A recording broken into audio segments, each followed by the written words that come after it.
Hello everyone and welcome back. In this final video of the pricing series, we're going to close things out by talking about some additional factors that don't always show up on your spreadsheet, but matter just as much when you're setting or testing your new Amazon prices. The whole point of this series has been about building a system, building the machine in your business, and not just winging it or copying the competitors. And these last pieces tie it all together. And the very first one, and probably the most obvious, is the inventory position. Your stock level should always influence your pricing decisions. So on low inventory, don't get aggressive on pricing if you can't stay in stock. The cost of going out of stock is usually worse than the extra profit from a few weeks of a higher velocity. And sometimes raising your price a bit to slow things down is actually the smarter move. On the flip side, excess inventory. If you're sitting on way too much stock and storage fees are creeping in, then lowering the price, running coupons, or pushing deals actually makes sense, even if our margins will take a short-term hit.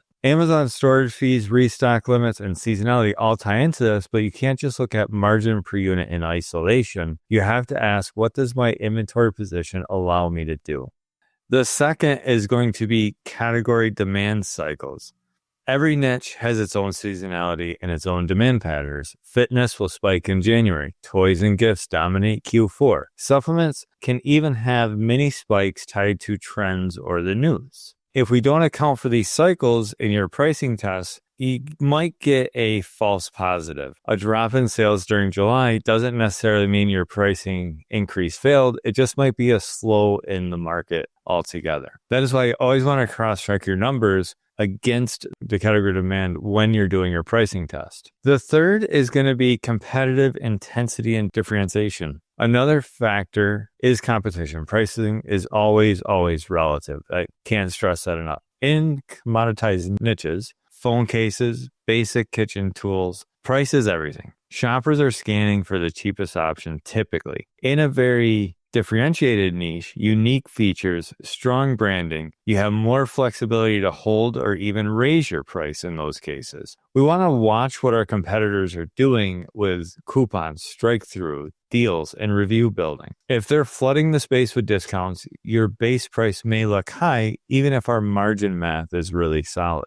The fourth one is external cost and macro shifts. So don't forget Amazon and the outside world of our products. Shipping, tariffs, raw material costs. If these move, your safe margin floor may no longer be safe and it may not be valid anymore. So we have to look at the macro trends, the inflation or the customer sentiment shifts that can suddenly make buyers more price sensitive. Your pricing system needs to adapt to these costs and move. 5 is brand positioning and the long-term play. This one's more strategic. Where do you want your brand to sit? Do you want to be the budget option? Do you want to be middle of the road? Do you want to be the premium option? Sometimes protecting the higher price point, even if you sell less units, is better for the long-term brand value. If you're always racing to the bottom and you trap yourself in these low price lanes, if your content, reviews, packaging justify it, sometimes it's a smarter move to take the premium lane and grow into it. The sixth and last is finally your capacity and your cash flow. And you think about your capacity to test. Do you have enough inventory cushion to ride out a failed test without stocking out? Do you have enough cash flow to keep ads running while you adjust? And do you have enough mental bandwidth? Can you track these changes and track the metrics that we gave you in the lowering and the raising modules? If you're strapped for cash, sometimes a quick price reduction to speed things up turns out to make more sense than trying to squeeze margin on every single sale. Let's bring this all together, and our closing thought is pricing is not just about margin math. It's a balance of inventory position, category demand cycles, competition, external costs, brand positioning, and testing capability. When you look at all these together, you stop playing checkers and you really start playing chess with your pricing. And I hope this video series really helped people out on understanding pricing. And I hope the pricing sheet really makes things a lot clearer for you when you do that. We went over the intro, lowering prices, raising prices, using the pricing sheet, strike through, dead zones, and now this closing out video.